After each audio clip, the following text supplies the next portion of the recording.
Hello, and today's video is how to show up on time because I keep bumping into people that are from kids to adults that cannot show up on time for the life of them. And this isn't a passive aggressive video. I love all of you. So this is just me educating the public on how I show up on time to things because this is a much needed topic. So, yes. I live in Los Angeles. It is a crazy town, and we don't judge things based off of distance. We judge it based off of time. How far away do you live, sir? I live 2 hours away. I'm not gonna visit you. All right, see you later. So that's how we base everything. So it just amazes me that people don't show up on time. So let's get it going. This is gonna be a quick video, hopefully, and simple. This is what you do. You map out your route like an hour or two before you're supposed to meet up at that place. So that way you get a close adjustment of what the time is traffic wise. Like I said, I live in Los Angeles, so we base everything off of traffic. If you don't live in this area or you don't live anywhere remotely as bad, then yeah, you can kind of have some wiggle room with it. But you do it an hour or so before, because if you do it the night before, the day before, you don't get an accurate read of the traffic because every day is different, especially where I am. So you do that. Then you kind of get a mental map of the route, so you don't have to always look at your phone, or you don't always have to have it on, or you don't have to kill your data or kill your battery, because you kind of memorized your route. So you get an idea of how much the traffic is, and then you try to show up, I don't know, I would say 30 minutes to 40 minutes to maybe even an hour, depending on how crazy you are, before the time you're supposed to get there. Why? Because when you get there, you want to make sure that there's parking. Now, once again, I live in a city, so parking is a crazy, hectic mess. That means you actually need room to find that parking, walk to a place to pay for the parking, and possibly walk to the venue where you need to be at. So you need time for that. So you bring a book. I like to bring a book. That way when I show up early, usually a half hour early or however much time I need, depending on what it is, I have something to read. I don't dick around on my phone because that kills battery, kills data, gets me into a weird computer zone versus a book's kind of natural and doesn't put me in a weird phase. But yeah, I think that's how I explained how to get here on time. I am amazed on how people just can't do it.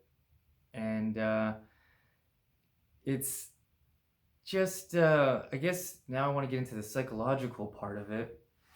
People say, well, I've had a few people recently say, it's my day off, or you're a friend or you're a person, so like I don't, I'm not, it's not a job, I don't have to impress you or whatever, that kind of what they're basically saying in between the lines. But what it comes down to is like what kind of person do you want to be? Like it's weird. Like I'll give you an anecdote.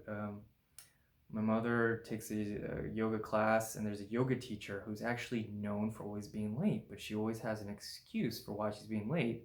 However, everyone in the class is like, no, she's just always late. What kind of person do you want to be?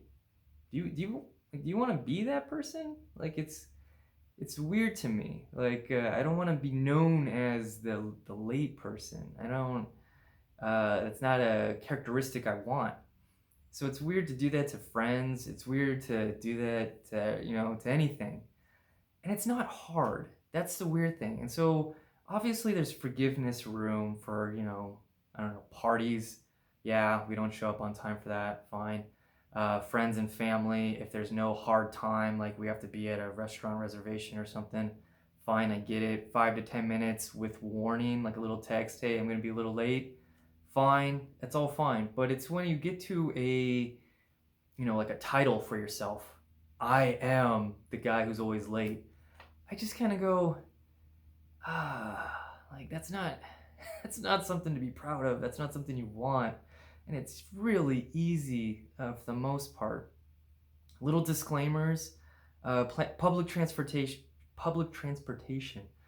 Um, yeah, you'll need to, the first few days, wake up super early and get an idea of how bad your city is with the public transportation or how good it is, and see how quickly these routes go. For some places it's smooth, and for places where I am, it's terrible and you have to like put in another hour or two just to get to work on time.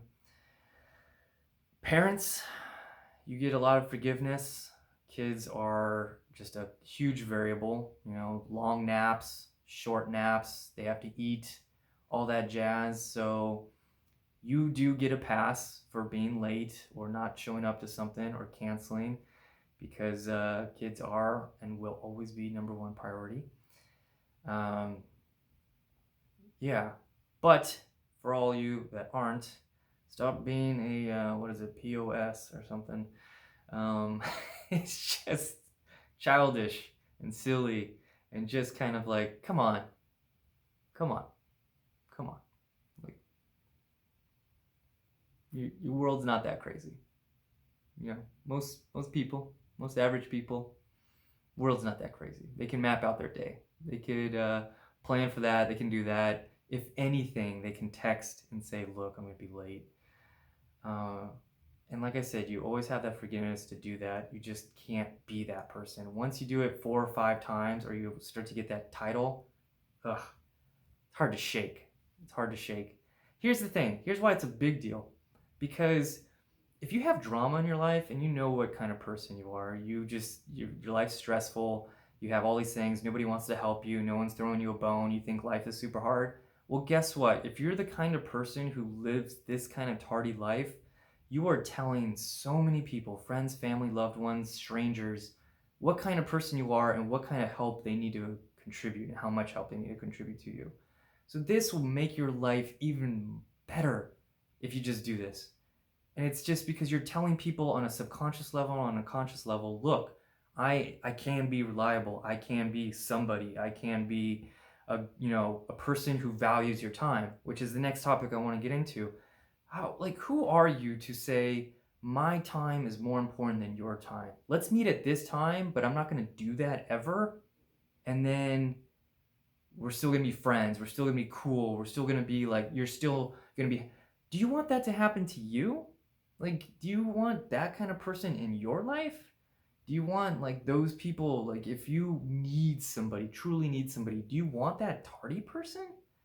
No, so you do unto others what you want done to you, and it's just like it's the same thing. And so that's what I'm trying to get at. And let me see if I hit my points. Yeah.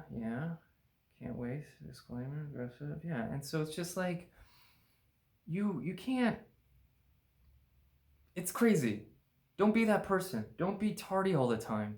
Don't think your world is more important or your world is less hectic than somebody else. Somebody took the time to meet you at a certain time, and you're late, and you're constantly late. Remember, plenty of room for forgiveness points when you don't do it often. But when you're known for it, it's like, come on. I don't care if you're 15, 16, to have a car or to show up on time. I guess there's no age. To however old, grown ass adult, like, excuse the profanity. But like, yeah, come on. Like, nobody's world's that crazy. Nobody's, I mean, some people are that hectic, but like I said, there's plenty of wiggle room, there's plenty of forgiveness. So to reiterate once again, what you do is you get an idea, you map out your journey. Okay, it's X amount of time this far away. Most of us have smartphones, most of us have a computer, most of us have an internet to get to a map to map this out. All right, it's going to take X amount of time to get there. Well, you need X amount of time to get there, but then to get there early so that you can pay for parking, walk to the place you need to get to, or just chill for a couple minutes. This also helps with traffic, because if you leave early, and if you're able to leave early because you don't have too many variables stopping you, then you don't stress in traffic. So you live in a less stressed environment. So you're more cool to do your interview or meet up with somebody or do that job thing or whatever it is, because you're not going, oh God, I gotta be there, because I can't wake up on time. Like, it's just amazing. We have the phones, we have our alarms, we have things to get us up in the morning, There's not too many things except that you're just, lazy or somebody that doesn't deserve respect. And we all want respect, don't we? And so you just got to show up on time. So I'll say it again. You map out your journey a few hours before. You get an idea. You make sure that you have some wiggle room to walk to that place in case the parking lots are far. And then you just make sure you have all your things together. You put it in your phone, not a computer or something. That way the GPS gives you the most accurate time frame and updates with traffic. And then you just adjust accordingly. You also need that wiggle room for traffic in case something gets really bad, and then you're going to be even more late. So that's why you leave even earlier.